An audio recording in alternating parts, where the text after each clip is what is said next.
Hello दोस्तों, स्वागत करती हूँ फिर से मैं आपका। आज लेके आई हूँ मैं चरखी दादरी ज़िला। पहले हमने बहुत सारे ज़िले पढ़ चुके हैं और आप चाहें तो उसको जाके देख सकते हैं। तो जैसा कि आप इमेज में देख रहे हैं, चरखी दादरी ये रोहतक मंडल का हिस्सा है। रोहतक मंडल में 5 ज़िले आते हैं, उनमें से ये एक चरखी दादरी भी आता है। चरखी दादरी 4 ऐसे जिले हैं जिनसे अपनी सीमा साझा करता है। कौन कौन से जिले हैं ये? भिवानी है, रोहतक है, झज्जर है और महेंद्रगढ़ है। ये 4 जिले ऐसे हैं जिनसे चरखी दादरी हमारा जिला अपनी सीमाएं साझा करता है। और चरखी दादरी ये रोहतक मंडल का हिस्सा है। ठीक है। रोहतक मंडल 5 जिलों से मिलकर एक मंडल बना है। अब ऐसे ही 5 जिलों का दूसरा मंडल भी है जो हिसार मंडल है। पहले उसमें 4 जिले थे, लेकिन अब हांसी नया जिला बनने के बाद वो उसमें भी 5 जिले हो गए हैं। वो भी रोहतक जिले के बराबर मंडल बन गया है। इसमें भी 5 जिले आते हैं और अब उसमें भी 5 जिले आते हैं। किसमें? हिसार में। ठीक है। तो देखो, एक बार मैं आपको बता देती हूँ। ये जो हमारा हांसी जिला है जो अभी अभी बना है, पहले हमारे 22 जिले थे। चरखी दादरी सबसे लास्ट का जिला था, 22वां जिला था। लेकिन अब जब 2025 में हांसी जिला बनकर तैयार हो गया है, हमारा बन चुका है, तो हमारे जिले कितने हो गए हैं? अब 23 जिले हो गए हैं। और इसमें जो जनसंख्या की दृष्टि से सबसे छोटा जिला आता है वो हांसी ही रहेगा। पहले पंचकुला आता था, लेकिन अब हांसी को जनसंख्या में सबसे छोटा जिला माना जाएगा।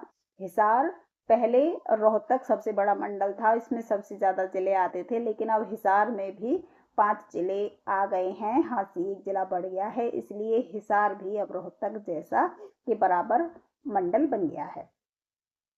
अच्छा, जो जींद जिला है ये पहले 7 जिलों से अपनी सीमा साझा करता था, लेकिन अब एक हांसी जिला भी आ गया है, तो अब 8 जिलों से ये सीमा साझा करता है।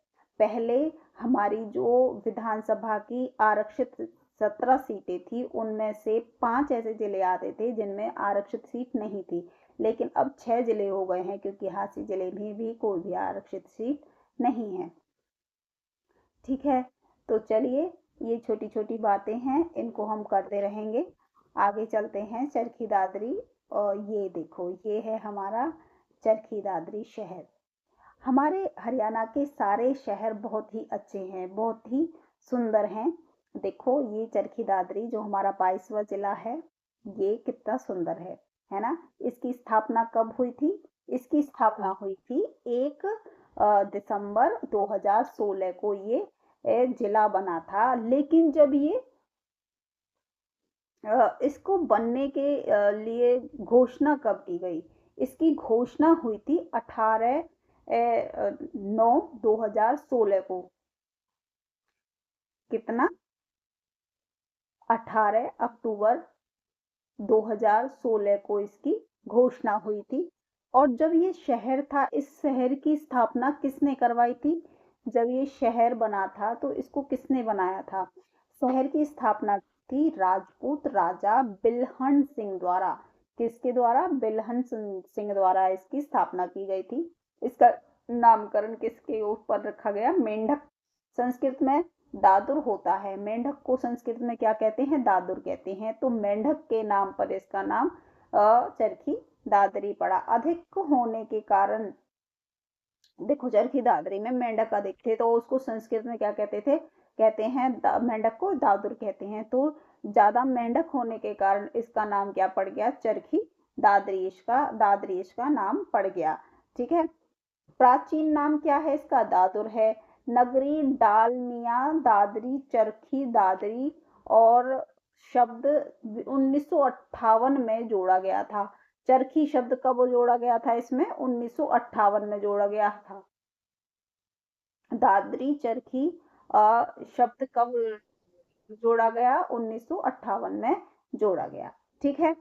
अच्छा, इसका क्षेत्रफल देख लेते हैं कि इसका क्षेत्रफल कितना है। इसका क्षेत्रफल है लगभग 1370.11 वर्ग किलोमीटर। इसका क्षेत्रफल रहेगा। और विधानसभा की में कौन कौन सी विधानसभा की सीटें हैं इसमें? 2 हैं, चरखी दादरी और बाढ़वा। तहसील कितनी है इसमें? तहसील भी 2 ही हैं, वो ही तहसील है, वो ही विधानसभा है, चरखी दादरी और बाढ़ड़ा। और उप तहसील कौन सा है? बौंद कला इसकी उप तहसील है। बौंदी खाते हैं ना हम, प्रसाद वाली बौंदी होती है जो, उसको बौंद के उसके नाम से याद कर लेना। बौंदी कला उप तहसील क्या है इसकी? बौंदी कला। अब थोड़ा सा इसका इतिहास जान लेते हैं कि हमारी चरखी दादरी का आखिर इतिहास कैसा रहा। तो 1857 की क्रांति के बाद दादरी क्षेत्र जींद रियासत के अधीन किया गया। किसके अधीन किया गया था? जींद रियासत के अधीन किया गया था चरखी दादरी को। और आजादी के बाद गृह क्षेत्र पेप्सू क्षेत्र में शामिल कर लिया गया था। कौन सा क्षेत्र? गृह क्षेत्र इसका पेप्सू क्षेत्र में शामिल कर लिया गया था। अच्छा, इस जिले के जो चरखी दादरी जिला है, इसके कुछ मुख्य मेन पॉइंट मैंने इसमें डाल रखे हैं, उनको हम देख लेते हैं। ठीक है, इसके मेन पॉइंट क्या हैं? इसमें उद्योग किस चीज का होता है सबसे ज्यादा? ये सीमेंट उद्योग के लिए जानी जाती है दादरी। इसमें सीमेंट का उद्योग सबसे ज्यादा होता है। इसकी स्थापना कब हुई थी सीमेंट उद्योग की? 1939 में सेठ रामकृष्ण ने इसकी स्थापना की थी। किसने? सेठ रामकृष्ण ने 1939 में इस सीमेंट उद्योग की स्थापना की थी। 1981-82 में सीसीआई द्वारा इसका अधिग्रहण किया गया। सहयोग किसने किया? जर्मनी के इंजीनियरों ने इसका सहयोग किया। और भगवान विष्णु जी का मंदिर कहाँ है? भगवान विष्णु जी का मंदिर है ईमलोट गांव में, जो चरखी दादरी में पड़ता है। कहाँ? ईमलोट गांव में भगवान हनुमान जी का मंदिर है, जो चरखी दादरी में ही पड़ता है। रानीला जैन मंदिर रानीला गांव में ही पड़ता है। नाम से ही पता चल रहा है, चरखी दादरी में एक रानीला नाम का गांव है, वहां रानीला जैन मंदिर पड़ता है, तो गांव के नाम पर ही उसको नाम दे दिया मंदिर को, रानीला जैन मंदिर। ठीक है, जैनों का वो मंदिर है। श्री श्री 1008 आदिनाथ जैन मंदिर रानीला गांव में है। आदिनाथ जी हमारे 24 तीर्थंकरों में से एक तीर्थंकर जो हैं वो आदिनाथ जी हैं। हमारे जो जैन हैं उनके 24 तीर्थंकर रहे हैं। 24वें तीर्थंकर हमारे महावीर स्वामी जी हैं।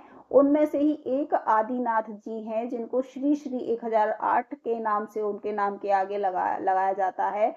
आदिनाथ जैन मंदिर कहाँ है? रानीला गांव में है। डेरगो पर्यटक स्थल कहाँ है? चरखी दादरी में है। डेरगो पर्यटन स्थल जहाँ से दूर दूर से लोग घूमने के लिए आती है, वो कहाँ है? चरखी दादरी में है।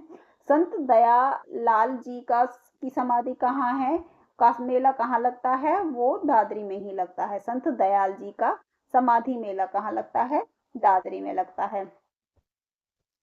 पीर मुबारक शाह की दरगाह भी चरखी दादरी में है। पीर मुबारक शाह, इनकी जो दरगाह है वो भी चरखी दादरी में है। बलिदान खेल स्टेडियम, जो एक खेल स्टेडियम है उसका नाम रखा गया है बलिदान खेल स्टेडियम, वो भी कहाँ है? चरखी दादरी में है। कपूरी की पहाड़ी चरखी दादरी में है।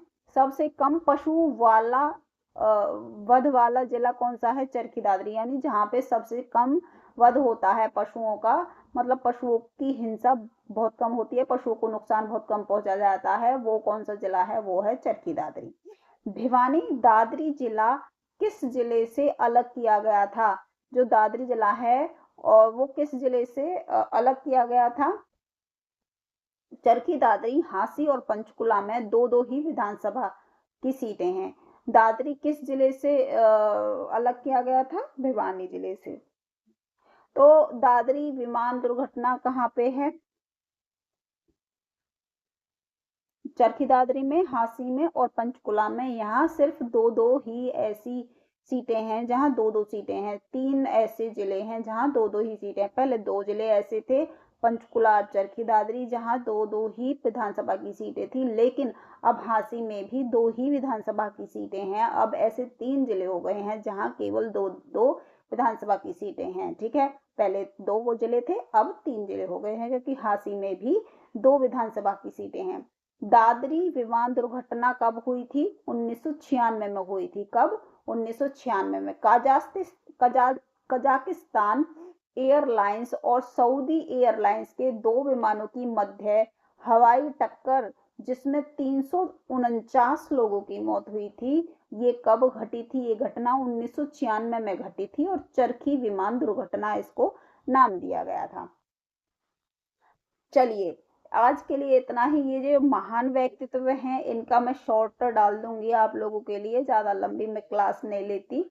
और तो ये जो महान व्यक्तित्व हैं, कुश्ती खिलाड़ी सज्जन सिंह, बॉक्सर, इन्हें कुश्ती कोच, ये सारी चीज़ें मैं आपको अभी शॉर्ट में डाल देती हूँ, है ना। ये क्लास खत्म होने के थोड़ी देर बाद मैं शॉर्ट डाल दूंगी। आप उस शॉर्ट के जरिए इसका आप वो ले लेना, नोट्स बना लेना, ठीक है। चलिए, तो मिलते हैं कल दूसरे जिले के साथ। और हाँ, एक बात और बता दूं, मैं संडे को ना क्लास नहीं लेती। क्यों नहीं लेती क्लास? इसलिए नहीं लेती क्योंकि जो पूरे 6 दिन 6 दिन में पढ़ाती हूँ, कम से कम एक दिन तो आप लोगों को रिवीजन के लिए चाहिए ही होता है और रेस्ट के लिए भी चाहिए होता है।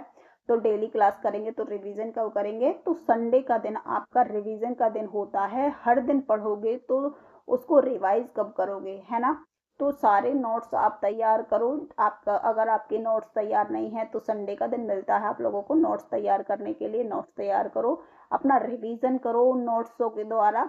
अगर डेली डेली ये वीडियोस देखोगे तो टाइम खराब होगा। एक बार क्लास देखो, इससे नोट्स बनाओ और फिर अपनी नोट्स जो आपने बनाए हैं उससे अपना रिवीजन करो संडे के दिन। ये बहुत ही अच्छी स्ट्रेटजी है आप लोगों की कामयाब होने की।